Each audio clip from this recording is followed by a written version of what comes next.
Welcome to Comfort Zone, a podcast all about pushing your hosts, outside of their comfort zone. I'm Christopher Lawley, and each week I am joined by two incredible co-hosts. This week, I am joined by the early bird, Matt Birchler. He was 4 minutes early, everybody.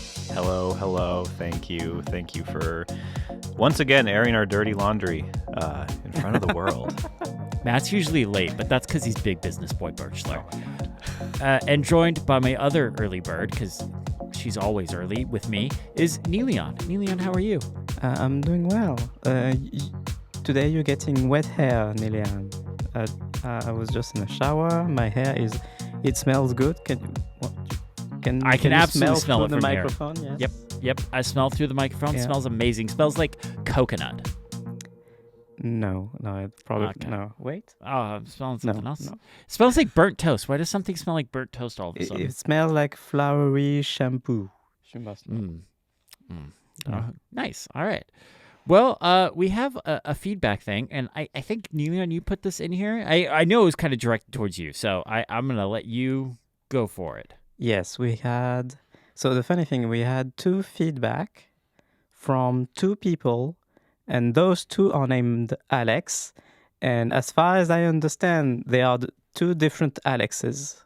Oh, yes. I thought it was the same. So yeah, because the emails are different. So I assume two different Alexes. But both Alexes wrote in about the Discord segment we did last week. Let me read the first. So how am I going to distinguish the Alex? Alex 1 and Alex 2. Yeah, Alex Yeah, 1. The person that wrote in first is Alex 1. The person that wrote in second is Alex 2. There you Alex 1 replied to one point that Matt was questioning at some point, like, how are the phone bans in schools implemented? Like, how does it work? I replied that in France, as far as I know, in regard to that law that I mentioned, you will not be able to bring your phone to school.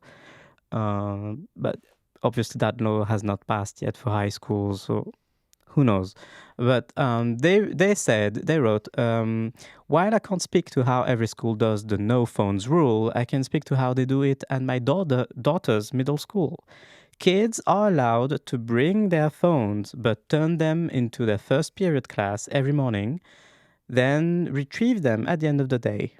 What I've heard from most of the kids is that they actually like the balance and time away from phone distractions in class.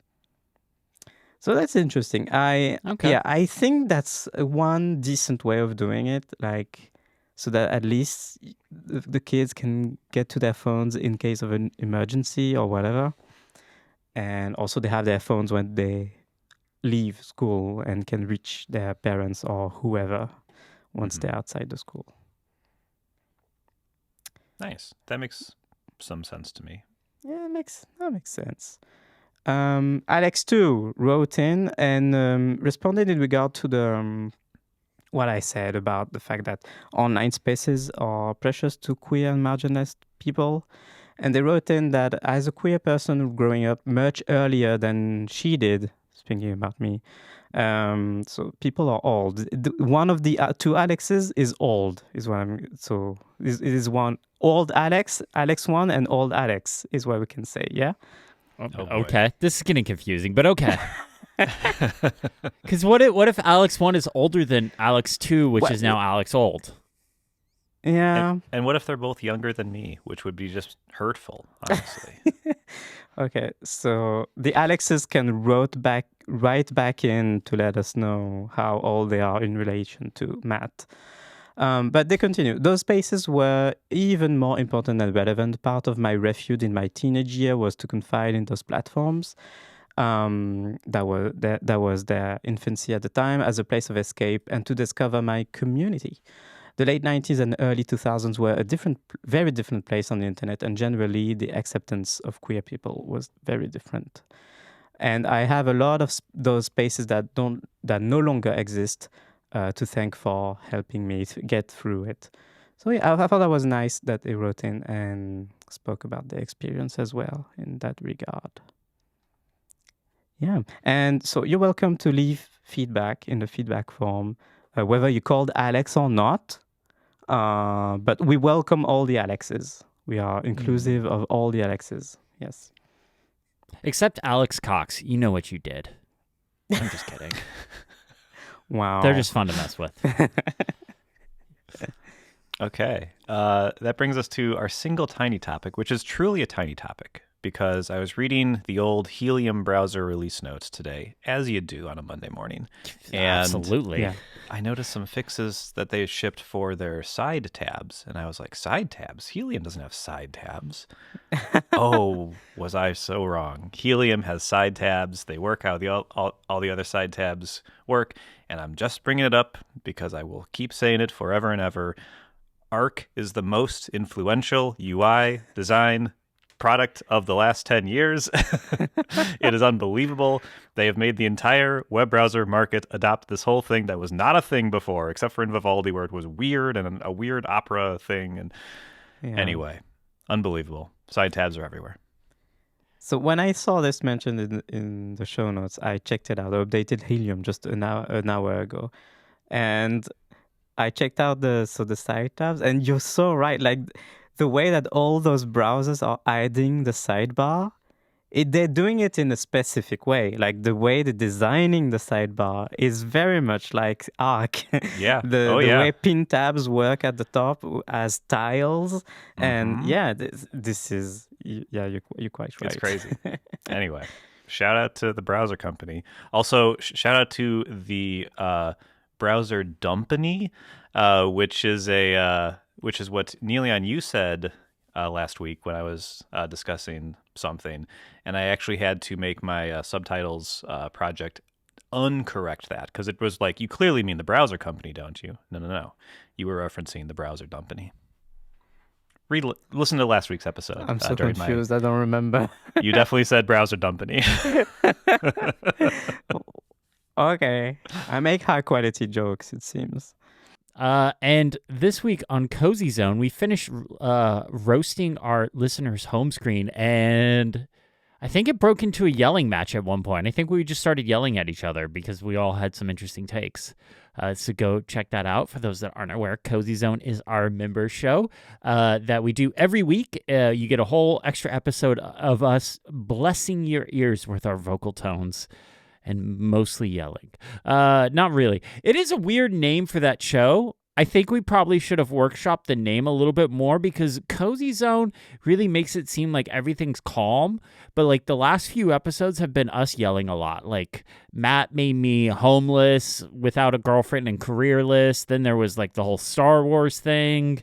Oh man, the Star Wars one I'll never forget. The Star Wars one was epic. But if you didn't listen to that. It's cozy still. It is cozy. Yeah. Okay. All right. This is what we do in our cozy time. We yell at each other. It's like ASMR if you like yelling. Yeah. Okay. All right. Well, I don't even know how to move on from there. Oh, you know what? Speaking of yelling, I have something I need to confess, and I'm probably going to get yelled at for this. Oh boy. Okay. So is this a safe space? It's not. I know it's not. No. I don't even know why I'm asking that Obviously question. not. It's not. It's really not. I have been using the Mac more and more. I'm still using the iPad. I'm like 50-50. So can a little brief history. So literally a year ago, I made a video titled Changing My Relationship with the iPad. And I was frustrated with iPad OS, and I was just like, it's never going to change. And then fast forward a few months, and iPad OS 26 came out. And I was like, oh my God, this is amazing. It fixes so many issues. And it does. It does fix so many issues. Do not let Niléane tell you differently. It does fix a lot of issues. But there's been tools and things that have happened in the last few months that have just been really nice to use. And guess what? They only work on the Mac. And because of restrictions to iPad OS, they'll probably never work on the iPad. I mean, one I've been yelling about for a long time is like just getting a Chrome browser on the iPad. And technically you could do that in the EU, but nobody has made a Chrome browser. As far as I'm aware, nobody's made a Chrome browser for the iPad in the EU, because it's only one market that it can do it in. And I don't know about any developer, but I wouldn't want to waste it is also because there are too many technical limitations. Like, okay, that's not fair. to get into the details, but yeah. Okay, yeah, we don't have time for that, but Yeah. it doesn't exist. Technically, there's a region that it could exist, but it doesn't exist. And out like where I am, you just can't do it. So there are tools that I've been playing around with and and processes that I've been doing that have just made working from the Mac so much nicer and easier to do. For example, and I'm just going to say sorry, Niléane, right off the bat for bringing it up again, but Claude. Like, Claude on the Mac is... Like, Claude on the iPhone and iPad is good. You could do a lot with it. There's projects, there's the voice stuff. Like, there's a lot you can do with it. But Claude on the Mac is just next level. You have the co-work and code features, which Matt and I talked about a few weeks ago. But the ability to just like, hey, point Claude at a folder and tell it to take all the documents that are in this folder and create a summary of them, or graphs based on the numbers, or clean up the folder, or do all sorts of different things based on what's in that folder is so nice. Like, it's been so handy. And then there's MCP. And MCP, you could technically do the stuff on the iPad, but from my experience, it's just worked best on the Mac. So I've hooked Claude using MCP up to Notion, and I've built a project that basically allows me to, I created a prompt that basically allows me to take PDF documents that are receipts, business expense receipts, drag them into Claude, and just hit enter. And what it does is it takes a look at all of that, understands what each one of those PDFs are. It then looks at my document, sees if there's anything like that in there before. It will take those receipts, and let's just say, okay, Xfinity is one of those. I pay Xfinity every single month, unfortunately, an ungodly amount of money to have internet access. It takes a look at like, oh, hey, here's your Xfinity thing in your expense tracking. It will add the new total to my Xfinity thing, and it just keeps going. And then, like, if I buy a new app, I just drag the receipt into it, and it'll say like, what's an app? We'll just say, I don't know. We'll say Drafts. Okay, you paid your yearly subscription for Drafts, so here's a Drafts line item. Here's how much you paid for it, and it's made expense tracking so easy. I don't have to sit there and manually type things out, which I wouldn't want to do. So it would just pile up, and then I'd have to spend like 3 hours typing in receipts and saving receipts. Now what I do is I literally just take the PDF and just drag it, and boom, saved, boom, done, added right to the expense tracker. It's so unbelievably nice. Another thing I've been doing with Claude and like MCP is Drafts is an MCP server now. So what's cool about this, so if you go into Claude and you go into the connections, you scroll down, and you connect all these things. So I have been working on it, and I haven't got it completely working perfect just yet, but I've been working on another project with Drafts that allows me to take the SRT file, which I get using Matt's Quick Subtitles app for my videos.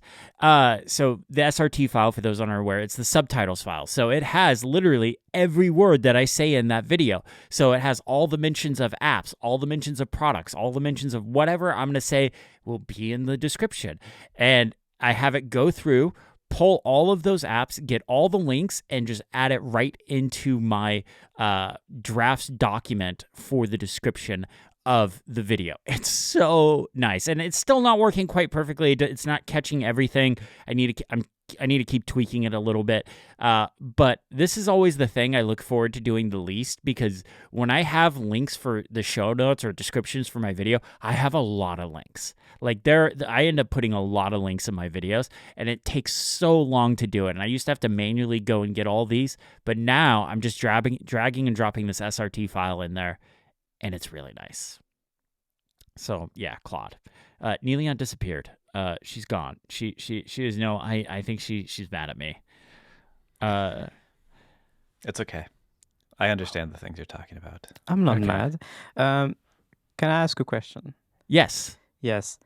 I know what MCP is, of course, but assuming I did not know what it was, How would you explain to me, like in one sentence, what it is? It's X callback URL, but like advanced X callback URL essentially. Now, Chris, obviously I know what X callback URL is, but I pretend we're on. Okay, all right, okay. Think about it this way.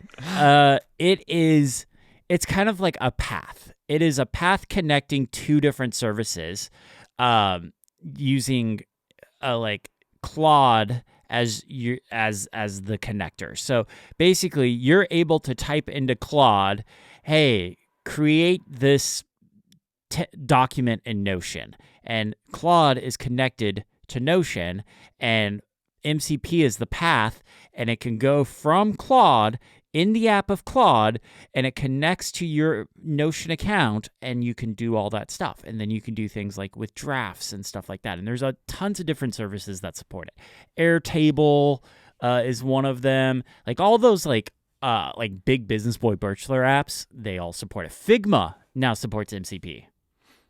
Yeah. Okay. It's kind of like it's basically like an API that's LLM centric and Yeah.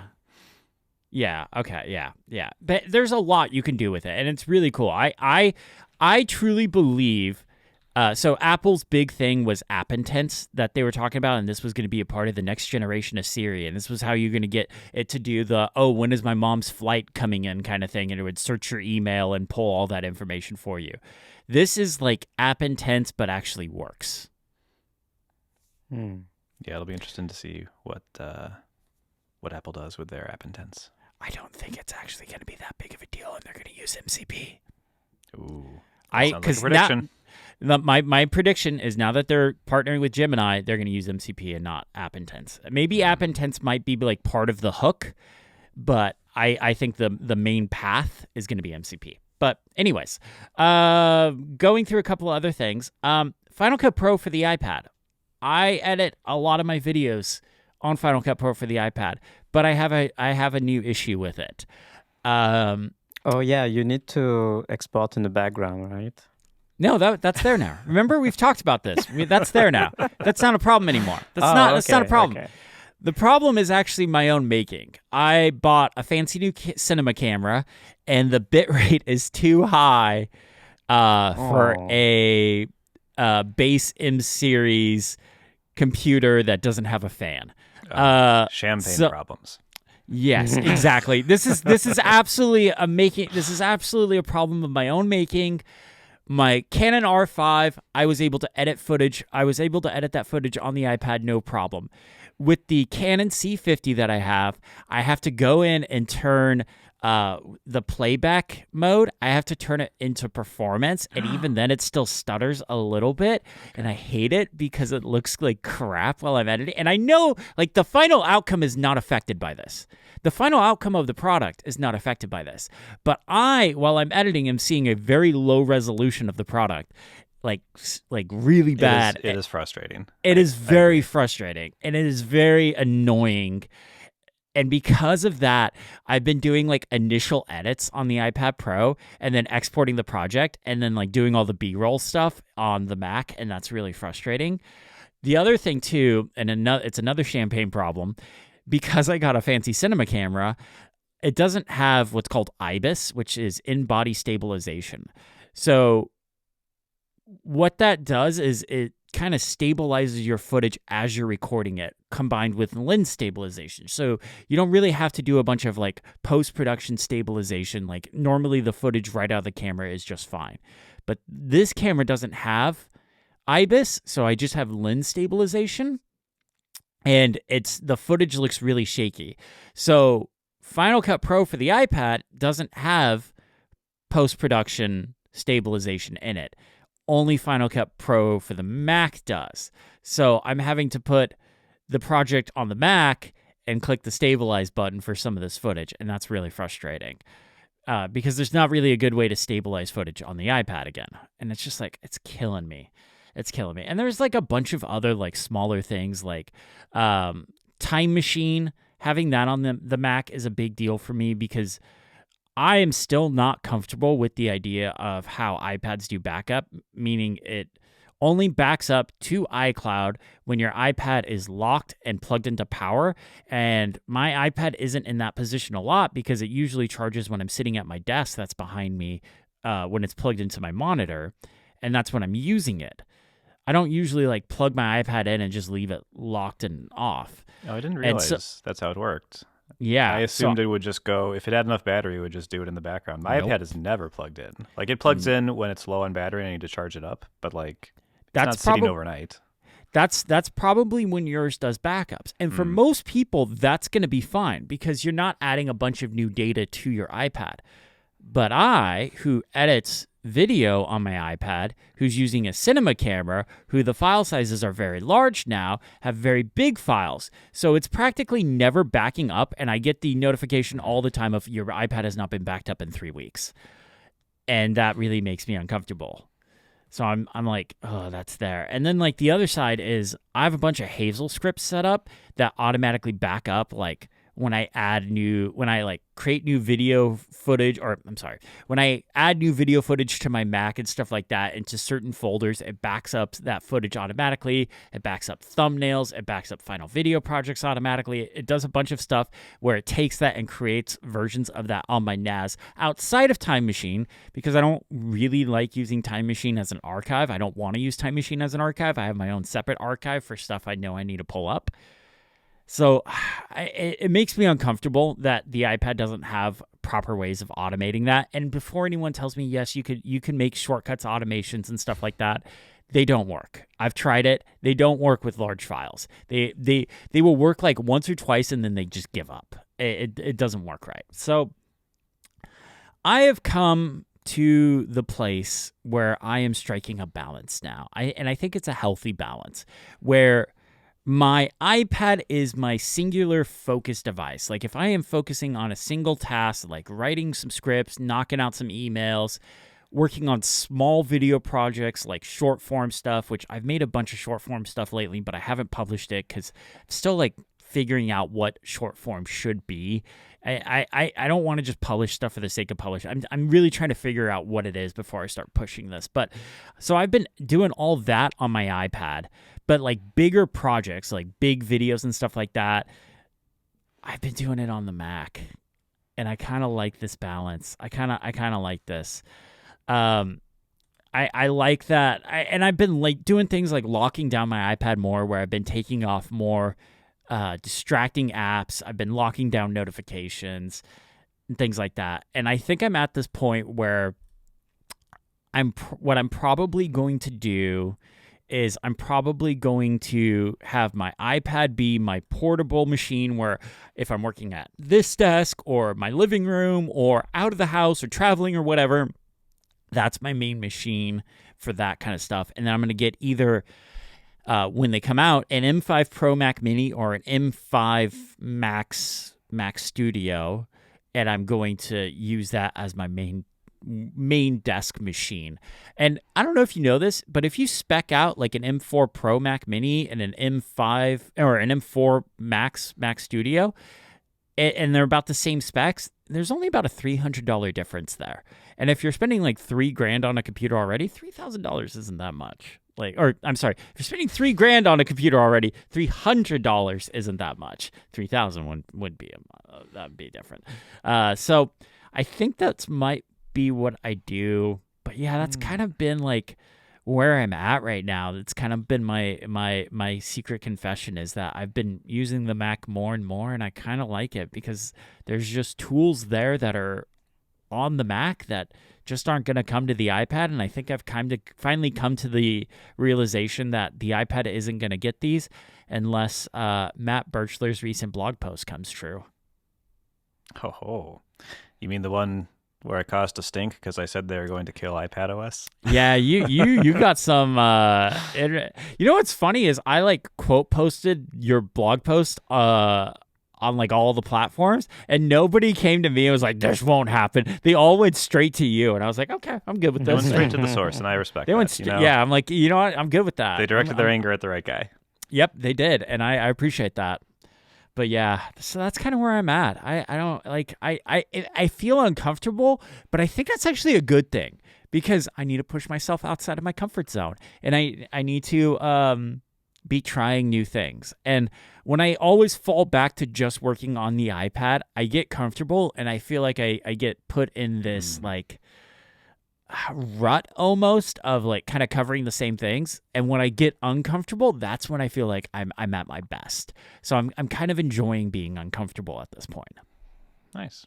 Well, I dream we live in a world one day where you can just use a Mac and not be worried about the reactions and just be happy and just do whatever makes you happy, you know?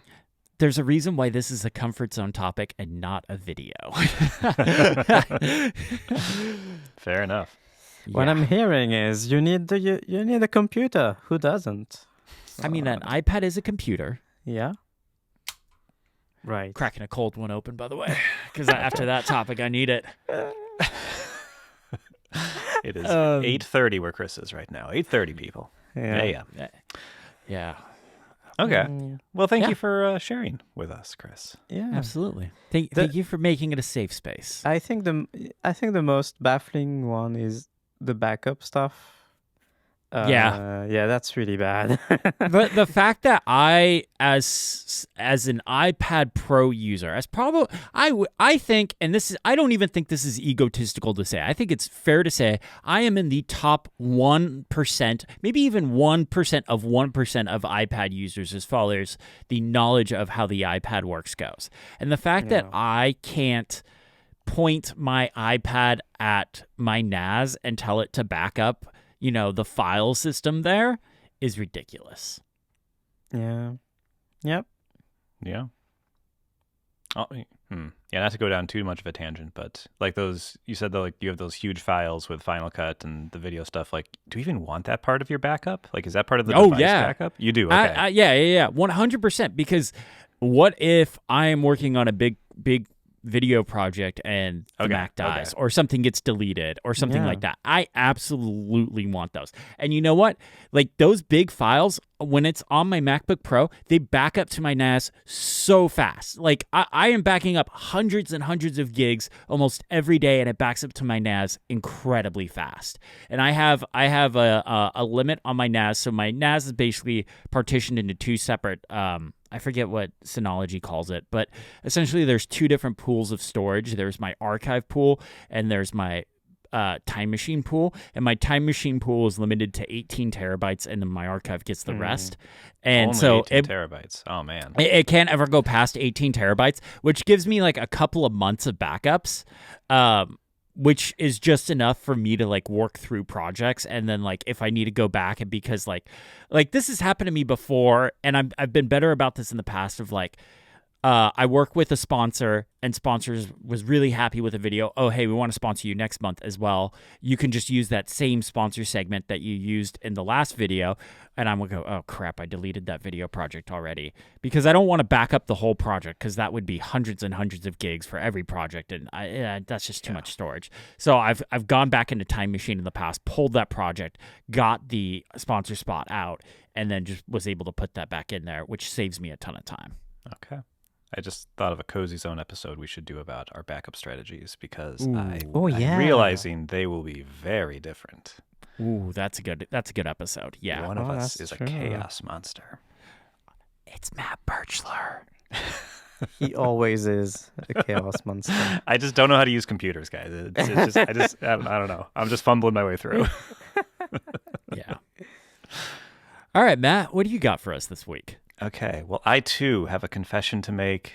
It is a secret that I've been keeping for a little over a week. You're back on the iPad too? I am. Yeah, let's go, baby! I'm rethinking my relationship with the Mac, and I'm wearing a traditional watch. Oh. Okay. So I haven't worn my Apple Watch in a week, which for me is a big deal. I was a huge Pebble fan way back when they looked like cereal box toys and with e-ink screens that did basically nothing, but there was an Evernote app for some reason. I was day one Apple Watch, like this is going to be the next big thing. And to my credit, there's nothing more mainstream in the watch world than an Apple Watch. It is. You were the big Apple Watch boy in our sphere for a while too. Like I tried to one. be. You were the one writing the WatchOS reviews and stuff. I was. It was Teachy-esque in that was like the big thing I read every year. But it wasn't nearly as big as his, I'm sure. But yeah, so I was the watch guy for a while. And then this turned out there was not much to talk about with the watch stuff. So I was like, maybe I don't make my whole online personality about one device. And so that's a really good thought right there. That's a really good idea. Then you realized you need another computer in your life. Yes. And then people yell at you if you use that other computer. Yeah. Anyway, so here's what happened. Is a couple weeks ago, there was just a perfect storm of notifications coming into my phone, and because I had my watch on, they're coming into the watch, and it was like 2 iMessage threads and like some I forget what else, but like it was just like someone, it was like a boxer at one of those like the bag things, just rattling just my wrist, and I was just like I wanted to scream. It was so annoying. It was like it's attached to me, so I couldn't get rid of it. And like they were coming in so fast, I would like look at it and I'd try to like silence it, but then like the next one had come in, so I didn't have time because the animation was playing in between. And I was like, I hate this thing. I want it off my wrist. I'm gonna stop. And so I got a cheap little watch, and I've been wearing it. And what it has done for the past week has given me an appreciation for the Apple Watch, as well as shown a few things that I like about not having it. So I just wanted to go through the things. And I'll start with the things I actually appreciate more about the Apple Watch now, having not had it for a week. So, the first thing, I check the weather all the time, apparently. I live in the Midwest. The weather's changing. It's February. Last week, I went to the grocery store in a t-shirt. It was 60 degrees. Today, it is 15 degrees. The weather changes. So I need to know. I don't understand that concept as somebody that lives in California. It's not 70 degrees all the time, and you're not just hitting the beach in the afternoon. No, I want to die when I go outside today. It's not great. Wow. It's the time of the year where I'm like, why do I choose to live here? And then the summer comes, and I'm like, oh, it's great. So yeah, so I check the watch when I'm going out for a run, when I'm going out to walk the dog. This is like 3 times per day that I'm going out, and I'm checking the weather. If I'm going out to the store, right, checking the weather. And apparently, I literally do it every time by looking at my wrist. And now I have to reach into my pocket to grab my phone. It's not the end of the world, but it's annoying. Similarly, I like tracking my workouts. I don't need all the data, but just distance and time is great to have. I can see how I'm doing. I can see if I'm getting faster, slower, whatever. Starting to work out on the phone is possible now. This was not possible before iOS 26, so I'm happy this is possible in the first place. But on my watch, I just had the action button set to open the fitness app, workout app, start a workout, boom, I'm going. Now, I have to take my phone out of my pocket to open the app. I've actually set my action button to open it and start it. It's annoying. You can ask Siri to start a workout. However, maybe it's just a beta issue on 26.4, but it starts the workout, but the timer doesn't move. So it just sits at 0. And that's not great. So you can't do it with Siri. I have to open the actual thing. I have a smart lock on my front door, so I'm used to locking and unlocking the front door with it. Again, you know where this is going. I have to pull out the phone now and do it there. My watch in bed. I wake up in the middle of the night sometimes. It's dark out. Is it dark because it's 5 a.m. and my alarm's going to go off in 30 minutes? Or is it dark because it's 2 a.m. and I really need to go back to sleep? With the Apple Watch, it's there. It's lit up. It's always easy to read. With this one, at least, it technically glows in the dark, but not nearly enough. Yeah. So, yeah, that's annoying. Also, the thing I maybe miss the most is the silent alarm buzzing my wrist. Oh, yeah. I did not appreciate how much I love this, because I've been waking up to the godforsaken sound of my iPhone on my bedside dresser for the past week, and it is horrible. I hate it so much. I have a little side story here for you about this that will trigger some people. The default alarm that's on iOS is what I and a bunch of other people I used to work with used. Well, one of our salespeople had this brilliant idea of changing his ringtone to the default alarm sound. So every time his phone would ring, we would all be like, have like this PTSD moment of, oh my God, our alarms are going off. And we forced him to change his ringtone because of that. Like we were all fair. being trtriggered thinking, oh my God, it's time to wake up, time to go to Also, work. that was not on purpose to trigger you. I don't know if it was. He was not a very smart guy. So, like, I honestly think he probably just picked it because he liked it and it was loud and, like, it got his attention because he was a sales guy. So he's always answering his phone. If it's his phone on was always purpose, ringing. it's a genius prank. It's a very high level troll. Yeah. I have no problem saying this because I did not like this guy at all. Like, him and I got into it a few times. I did not like this guy at all. He was not a very smart person. I don't even care. Be mad at me if you want me to say that. He's in the feedback form, by the way. Let me read. If he is, yeah. no, trust me. Okay. Yeah. Anyways, that was a side story. Yeah. Also, don't set your. I grew up in the era where you could buy ringtones, and so we would like set our flip phones as our alarm. And we would use like songs we liked, and you would like wake up to that song every day, and you thought I'd be so happy, but no, you would hate that song. And so now I still like there's certain songs that come on, and I'm like, oh no, yeah. Face down by the red jumpsuit apparatus. Yes. Okay. Notifications were one of the problems as well. I was annoyed that they were just attached to my body. Very annoying.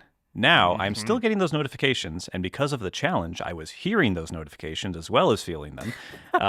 Thank you for that. This was very inconvenient for me this week. Those notifications are in my pocket. So I don't know if it was a text message. I don't know if it was an email. I don't know if it was important or not. And again, previously, I would look at the wrist and I'd be annoyed, but I would know what it was, and I knew I had to do something with it right away. Whereas now, they all feel the same, so who knows? So I have to check the phone to know if there are actual issues.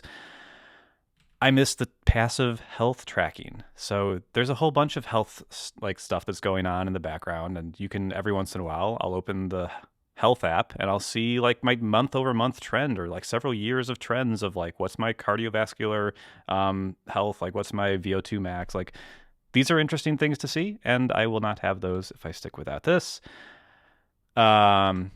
It's a little limiting to have no style choices with the watch face. I want to like press down and hold on this watch and like swipe between different watch faces if I feel like a digital one today or something else. But no, it's actually not limiting. It's just you got to use your wallet, and then you can get as many watch faces as you want. That's true. That is true. The traditional watch face actually has a watch face market. Watch. You know what I'm trying to say. A watch face market. Yes. Yeah. Thank you. And the final thing is timers and stopwatches. I use these a decent amount. And while this specific watch does have a tachymeter, it has the thing where it does a stopwatch. But I hate it. I hate it so much. An analog stopwatch is very annoying. I'm like doing the math. I don't like it. And it's also not very useful if you're setting an 18-minute timer for cooking something. Like, yeah. Oh, yeah. Mine doesn't do timers either. So yeah. I guess I could pay more and probably get one that does that. But so I miss all these things. I really do. But it's not all bad. There are some things that are good. These are cheaper. Now you can spend a lot more. I did for fun look at what a Rolex costs. And from what I can tell, they're like basic is a $16,000 watch. And if you added like platinum and diamonds and stuff to it, I got up to $250,000. Damn. Which is outside the price range. That's a house. Well, it is a house. Well, yeah. Depends on where you live. Yeah, it could definitely be a house. Depends when you live. True. But there's plenty of other watch companies, and you can buy a very nice watch for like $200, $400, which is Apple Watch price. So, within some sort of reason. There's no charging. I just take it off and I put it on the table or whatever, and I don't worry about charging it. I don't know when this will die. Many months from now, years from now, I have no idea, but not in 2 days like my Apple Watch Ultra would. I like that I don't have to unlock it. I just put it on and there's no pin to enter. It doesn't care who I am. It's just a watch. So that's nice. And Yeah, that's pretty much it. So Wow. I think I'm going to go back to the Apple Watch. Is my Bro current just reviewed a Wow. regular watch. and realized smartwatches might be better. And I think maybe I just need to reduce my notifications very aggressively. Okay, so Matt, I took down some notes. Oh no. I wrote down every item that you mentioned about liking an Apple Watch, and I'm Okay. here to tell you you don't need an Apple Watch. And I do will need an go Apple through Watch. every item. So first, you mentioned the weather. Yes. Just poke a head outside, bro. Next item. No, that's you that's so mentioned- impossible. I don't. That's my fix. You take it or you leave it. That's my fix for you.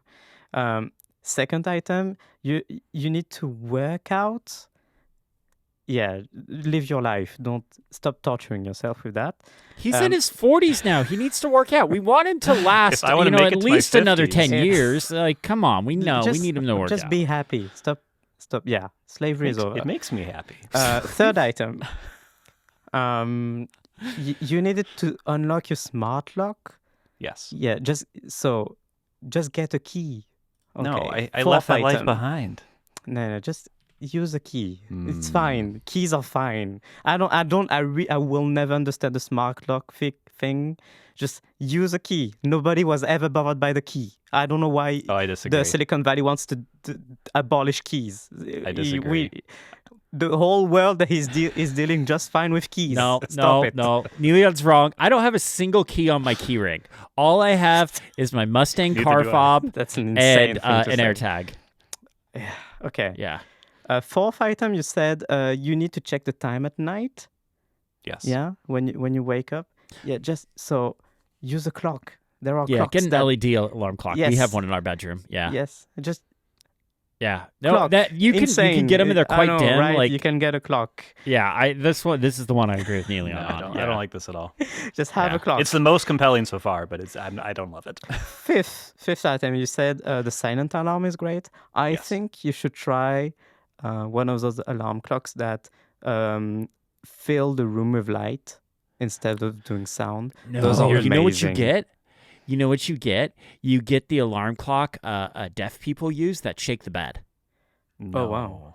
So that way, I mean, it's the same Ah. thing. Instead Why of a not? vibration on the wrist, it shakes the bed. Okay, so this is the episode where I get a divorce. And Yes. I'm homeless. As my wife, who sleeps in several hours later than me when it's not a work day, is like in the shaking bed. Yeah. And I'm like, Okay, I Niléane guess told that- me. I guess that's an issue with the floodlight as well. Okay, 6 items. You mentioned you like having the notifications, right? Apparently, I do sometimes. Yeah. Yeah. No, disable them all, and this would have fixed your challenge, by the way. 7th item, you mentioned health tracking. Once again, just live your life. Stop. Who cares? Nobody I cares care. about health. No, No. I care about. And- I would like Matt to at least last And another 10 8th years. item, you mentioned timers. You come on, you know how to count. Just count. Just count on my head. Yes. All right, Stop. 60-minute timer. Here we go. Stop thinking you need 59. devices to count. Next 59, Thanksgiving, when you're 58. cooking that turkey, Matt, and you need to set it for like 4 hours, go Yes. ahead and just count that Just in your count. head. You don't know how count. long 4 hours is? Come on. So to sum up, get a key, look outside when you need to know the weather, get a clock, and learn how to count is my... I think none of these are reasonable. I refuse to learn to count. As an American, I don't want to know how to count. I barely know how to read. Okay. Yeah, you will... Yeah. Knowing you will have found a way to count time using ounces or whatever. So yeah, you may be right. Yeah. Matt, Niléane, Yeah. I have a confession. What? I haven't been wearing my Apple Watch either. Oh. I mean that. Yeah. You know, you realize that's a normal thing. Like people don't wear Apple Watches. That's normal.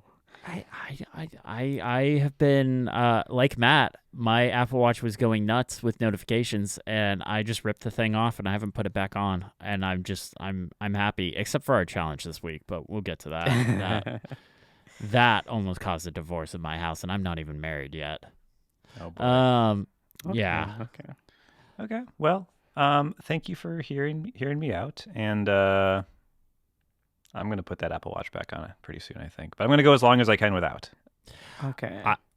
I think I similar to you. I think what I'm going to do is I'm going to turn off all notifications and see how that life works.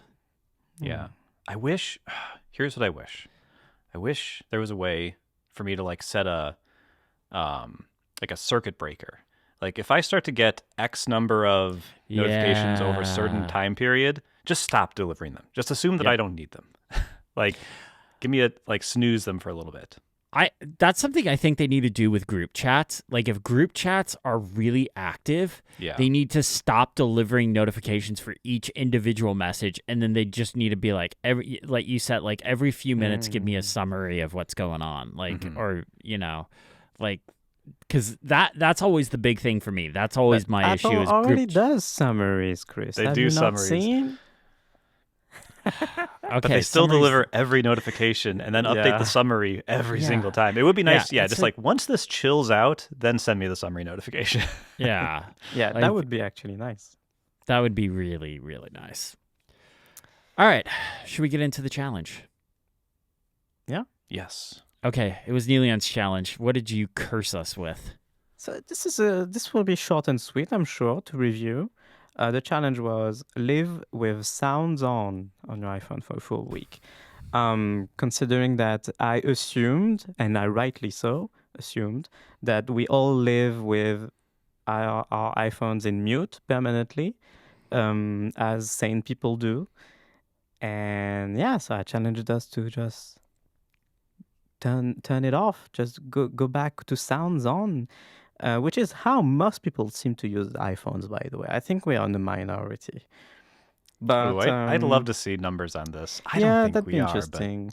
you definitely notice the people who don't, of course. Yeah, that's probably especially right. Yeah. especially the people that still have sounds on for when they're typing on the keyboard. Yeah, that's- those are Oh, monsters. That's a crazy one. You are a monster if who you would do that. who would use something that makes software noises whenever you click a key? Monsters, monsters do that. absolutely understandable. I think. Anyway,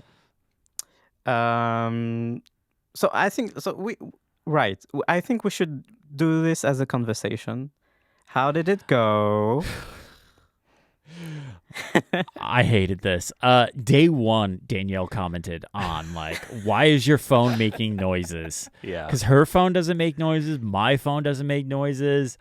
Like I'm like, what? She was like, "Why?" And I had to explain. I'm like, Niléane forced me to do this, and she was like, Yeah. and then it just kept making noises. It wouldn't stop. Like I literally have used I use do not disturb a lot. Like I use focus modes a lot. I had to use focus mode so much this week or I wouldn't have got anything done. And then so many apps make noises when you open them. Like why do apps make noises? Yeah, that's crazy, right? I don't need video auto playing sounds all the time.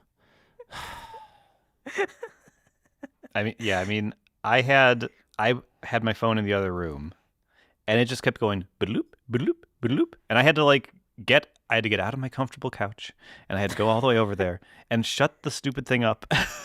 But I couldn't shut it up because of the rules, and so I just kind of had to have my phone next to me, and then if it's like notifications from like iMessage, even if you have the iMessage app open, when they come in, they still go Yeah. Yes. Oh, so that's one of the things I liked. So there are some sounds in some apps that I think are satisfying. Yeah. And the sounds in iMessage when you're sending messages and when the new one comes in, I like those. They're very nice sounds. They're very well done. I just wanted to scream. I couldn't take it. You know, another one that I think is satisfying is the haptic touch sound on iOS. So that's a system sound, right? The It does a s- sound if- of haptic touch? Yeah. Does that not do it for you? Let me turn off mute again. Up. If I do this. Yeah. can Wait, you hear? have mute on? Niléane didn't follow the rules. Wait. The challenge was over. No, was the challenge not Listen, over until we talk about You did it? not even notice haptic touch had a sound. Did you have it on? It's not it doesn't make a sound. Look, listen. It's just a feeling. It does a sound. I'm not crazy. Don't. Okay, there is a sound. Okay. Yes. Yeah, it's very. Okay, that's very, very minimal. Okay, I didn't even realize it was a sound. Yeah, it does a slight click. I think it's really nice. What? Yeah. Yeah. One anecdote. I had a very important thing at a very important place this week. No. At our organization, we held an event at the National Assembly, and obviously, it would be not great to have your phone doing sounds. But I thought ahead. Like I was anxious about this from the moment I woke up that day. I was like, okay, don't forget. Go into the do not disturb. Don't forget. And then I did not forget. So you see, when you are of sound mind, everything goes well. Yeah, this was a tough one. I wouldn't say I enjoyed it, but it wasn't awful. It was really just that one moment where I was just like trying to decompress for the day, and then off in the corner, it sounded like, because my Mac has sounds that play when like certain things happen. I don't know. It doesn't really bother me there. I don't know why, but I guess it's because it's not like perpetually on. It sounded like my Mac had like unlocked itself and like was just on in the other room, and so it was a whole thing. It was a whole thing. The thing I realized, because I've had sounds off for so long, and when I allow notifications and like edit notifications, I don't bother going into notifications and turning sounds off, because I just have sounds off on my iPhone, so it doesn't make any noise. So I don't care if the toggle's on; it doesn't do anything. So many apps make noises. I'm just like, I don't need you to make a noise. Like, don't pull my attention away. And like, I struggle with like attention and focus. Yeah. I'm like, don't pull my attention away for this stupid thing. Like, I don't need that. And you don't realize how, even for just notifications, apps have different notification sounds. Like, that's something you forget about. Like, and you realize that that's obvious, because back in the day, the Twitter app used to do the bird sound for every notification. Yep. Yeah. I mean, that is X nice. Still does the bird sound. That would be funny. Oh my god, I don't even want to think about what it is. It's probably like Elon Musk saying something. I don't even want to get self-driving to 6 months away. Something like that. We're going to Mars next year. Everyone's gonna have an Optimus robot in their house in 2 years. Yeah, and these are the nice things he could say. Yeah, that's true. Anyway, all right. I'm glad we did it, because now we know what life is like for those people, right? Ugh, miserable. Turn sounds off. All right, you guys ready for a new challenge? Yes. It is time for me to exact my revenge. This Thursday is a big day. Now, this challenge is going to be interesting, because we're not actually going to be able to do it until the day before we record next. Okay. So this Thursday is a big, big day. And both of my co-hosts have very strong opinions on a subject. And they both have very wrong opinions on it. What? So the challenge is, we all have Nintendo Switches, to play Pokemon Fire Red or Leaf Green, which comes out on the Nintendo Switch on Thursday, and you must pick Charmander as your starter. No. Yep. What? Yep. Have to play Pokemon Fire Red or Leaf Green. I'll leave the version up to you, but you have to pick Charmander as your starter. What? But I've never played Pokemon. Yep. This is it. So my co-host opinion. No. My co-host's opinion on Pokemon are both very wrong. Niléane's never played a Pokemon game because she's part of the Minecraft generation. And Matt thinks for some reason Blastoise is the best starter. You need to write in the name of the game. Like, I will forget. Yeah. I will put it in I will put it in the document. If you click the spoiler tag, I put some fun gifs in there for you. I can see. It's just gifs of people laughing maniacally. Yep, this is my time to exact revenge. You have to have Charmander as your starter. You can pick either version. I don't care. That doesn't really matter. Charmander? What? Charmander. It's the red fire starter. How do you write that? How do you spell Here, it? I'll You need to tell I'll me put it in the document. everything. Play Pokemon. I'll write it in the document after we finish recording. And what is its name in French even? I don't know. Have you thought about that? It's gonna be the red one. The red one. Yeah, it's the red dragon one. But he's not technically a dragon type It's a unless you evolve dragon. him into Charizard X using Mega Stones, but that's not in this game, so you don't need to worry about that. Charamander. And for bonus, at least try and get through the first gym. I know we're only going to have one day, so at least try and get through the first gym. But yeah, so that's mostly I just want to talk about old school Pokemon, and this is my way of doing it. So it's Salamesh. I know Salamesh. Yes. okay, Yeah. cool. Yes, Okay. I love this challenge so much. I'm so excited for this. All right, so that brings what's us to the point of the game? You build the houses, right? With blocks. no, it's Pokemon. You got to catch them all. Got to catch them all. Got to catch all the houses. Gotta catch all the Pokemon. All okay. And just try and get through the first gym. Understandable if you don't, but just try and get First through the first gym. It's not very long to get to the first gym. So you need to dig like to which level to get to the gem. You're gonna have a lot of fun with this, Niléane. You're gonna have a lot of fun. Okay. All right, so that brings us to the end of the show, and we have an end of the show question, and this one was written in by one of our listeners. We have a few lined up, so we'll go through them in the next couple of weeks. But if you would like to ask us questions or play along, we have a feedback form. Send in tiny topics, questions, whatever. Feel free to send that in. But this one is from Flo, and the question is, would you rather eat pasta or pizza for the rest of your life? And this might be the easiest question we've ever been asked. Pizza. 100% pizza. Like Pasta. No. What? Obviously, pasta. Because pasta, there are so many things you can do with pasta, and it's good. Whereas if you do the wrong thing with pizza, then it's horrible. There's no bad pizza. Danielle was gone this weekend. Her and her mom went on a trip this weekend, so I made homemade pizza for myself, and I took some pizza dough. I took some barbecue sauce. I put some crushed red pepper, some mozzarella cheese, some pepperoni, some pineapple, some sausage. Put some more mozzarella cheese on top. And so good. This guy, when he gets to talk about making pizza, you It's are never the official more animated. pizza of Max Stories. I just got us kicked off the network.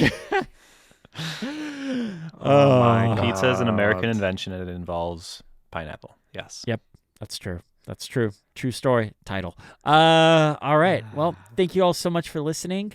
Thank you to Max Stories for having us, even though this will be the last time ever because I mentioned pineapple on pizza. Sorry, Federico. Actually, no. You know what? I'm not sorry. I'm not sorry. It's wonderful. It's amazing. Thank you all for listening. Have a great day. Bye-bye.